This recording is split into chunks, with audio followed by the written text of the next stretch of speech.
Hi everyone, it's Maria at Fly Cakes Kitchen. Today we're going to make a recipe that I have been making for the last 10 years, at least once a week. It's one of our favorite cookie recipes. It's double chocolate chunk cookies that actually came from the back of this box, a supermarket brand called Baker's. It's a really good brand of chocolate. Don't look down on it just because it's in a supermarket. Basic ingredients: a box of Baker's. Take the paper off. It'll taste better without the paper. Half a stick of butter. A cup of flour. Quarter teaspoon baking powder. 3/4 of a cup brown sugar.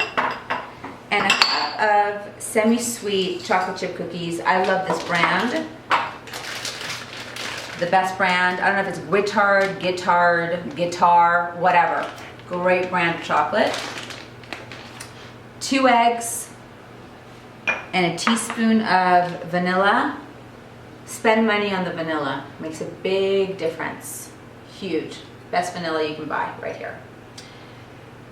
And the first step is you take the half a stick of butter, put it in a bowl, microwave it. I do 1.5 minutes and then I stir it, because if you microwave chocolate for too long, it's going to burn, and once it burns, you have to throw it out. There's no rescuing that recipe. So we're going to wait for a little bit until this is done. We're going to stir it. If it's not completely melted, then we will microwave again in small increments of 10 or 15 seconds at a time. So it's beeped. Oh, it's a little warm. We're okay. So I'm going to stir this a little bit. I don't think it's completely done. Let's stir. Yeah, it's a little hard. Looking pretty good though. But you know what, to be safe, yeah, there's still some pretty hard chunks of chocolate here. So to be safe, we're gonna microwave it again. That's looking better. Yeah, that's looking pretty good. So let's stir. You don't want any kind of chunks at all. Completely smooth. Oh, it smells unbelievable already. Yeah, that's good. Plus, what happens is the bowl gets so hot that it continues to melt the chocolate without having to microwave it again. And the kind of heat that's coming off the bowl isn't going to burn the chocolate. It's just going to help you get to that smooth stage of the cooking. Okay, here we are. I'm going to add 3/4 of a cup of sugar. Brown sugar, sorry.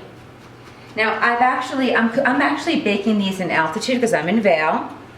So I've done a minor adjustment to them. Instead of doing a tightly packed 3/4 cup of brown sugar, I've not been so aggressive in my packing to ensure that there's a little bit less sugar in the final recipe that will prevent the cookie from spreading too quickly in the oven.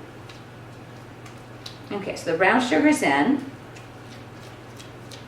We're going to add a teaspoon of this very, very fine Madagascar pure vanilla extract. We don't mess around.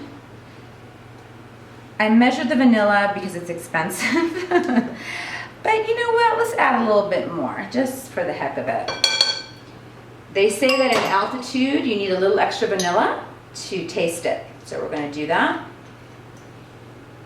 Mix it in. Now I'm going to touch the side of the bowl. It still feels pretty warm, and I need to add the eggs. If this mixture is too hot, what's going to happen when I put the eggs in? We're going to have scrambled eggs. No one likes scrambled eggs in their cookies. So we're going to let this cool a little bit. My marble countertop is at pretty cool. So it will help cool down this mixture a little bit. But to be safe, let's wait 5 minutes or so. I'm gonna have a sip of mezcal. Cheers. The mixture is cool enough now that we can add the eggs. So I've cracked the eggs into a separate little bowl. I did that on purpose. A, because I don't want to bore you with cracking an egg, and everyone knows how to crack an egg. But also because it's really important to crack an egg outside of your mixture. Why? You can get a rotten egg. It's happened. You're going to get a bunch of cracks in your egg when you crack the shell, and you're going to get shells in there. Or you can get that little embryo, that funky little thing in there. You don't want that. So always, always, always, in conclusion, crack your eggs separately. 2 eggs.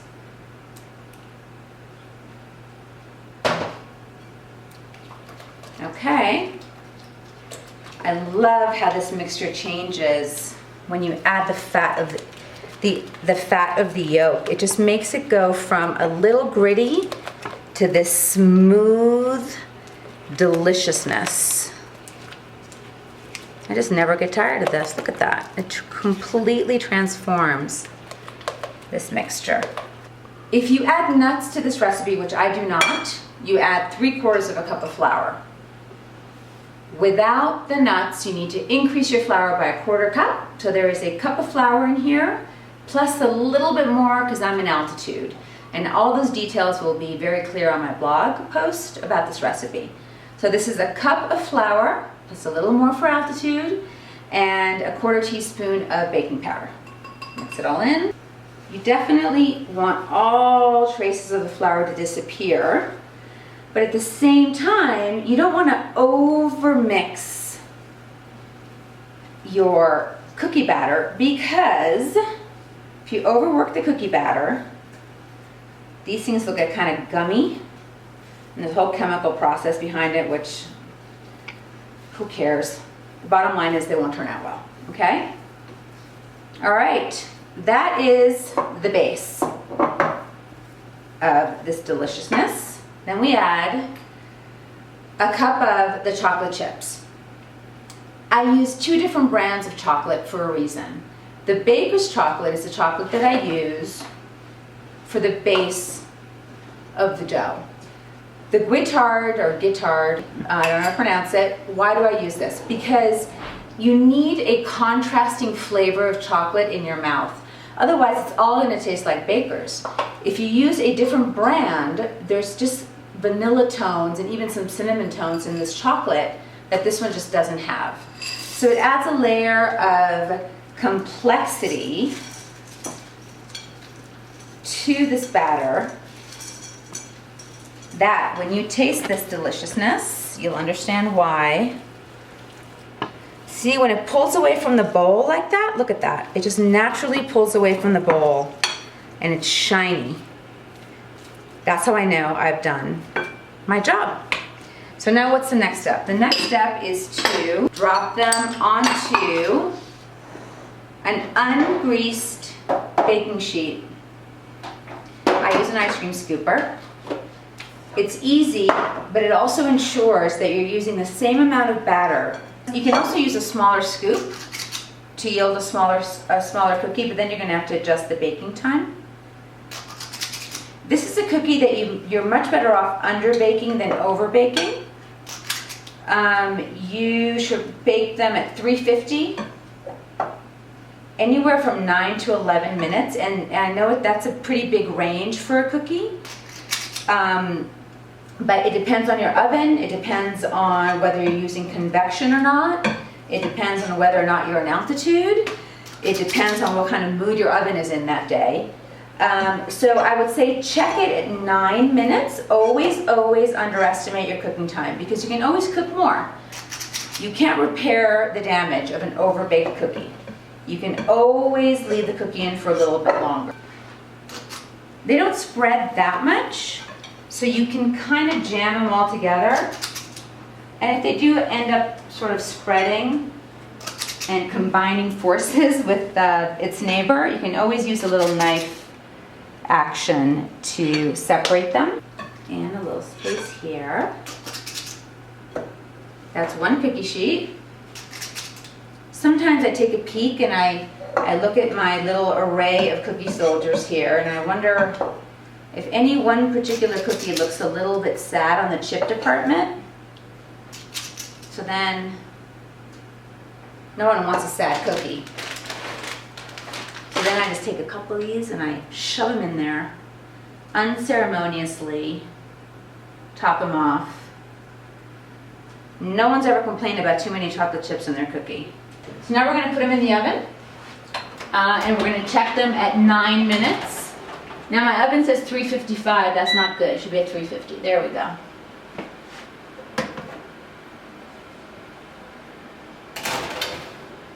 And I'm going to set my timer for 9 minutes, and we're going to check it. Cheers. So the timer just went off at the 9-minute mark, and I actually already checked them once, and they needed a little more cooking time. So it's been about 10 minutes now. I suspect they're done, and this is how I know.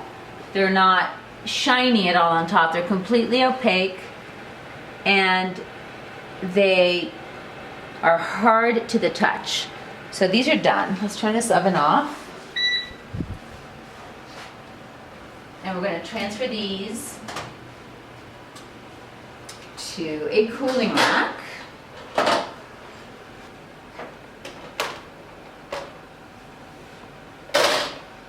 There we go.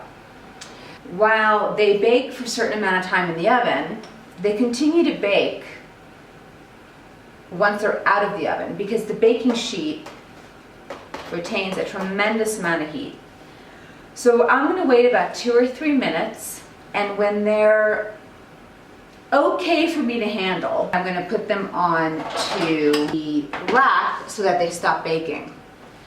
Let me see. Oh, that's not so bad. There we go.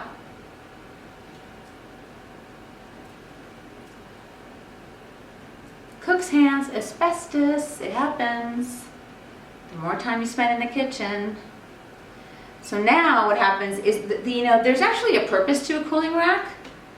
It's not some, silly piece of kitchen equipment that you need to have. Because by having, ooh, that's gonna break. Okay, by having it off the countertop, air circulates around the cookie and helps it cool. And steam won't build up. If I were to cover these at all right now, ooh, that's hot. If I were to cover these right now, the steam from the cookie would almost like make it moist and wet and not very delicious. So you want circulation of air.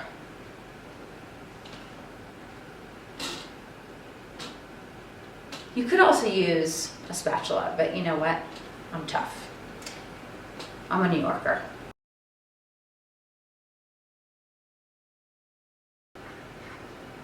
Double chocolate chunk cookies, 1 bowl recipe, family favorite, bake sale, dinner party. If you want to get fancy, after they cool, really cool, scoop a little ice cream, make a sandwich cookie out of it, whip up some whipped cream, serve it on top of a dollop of fresh whipped cream and fresh raspberries. The possibilities are endless. That's it. Hope you enjoyed it. Thanks so much. See you next time. Bye.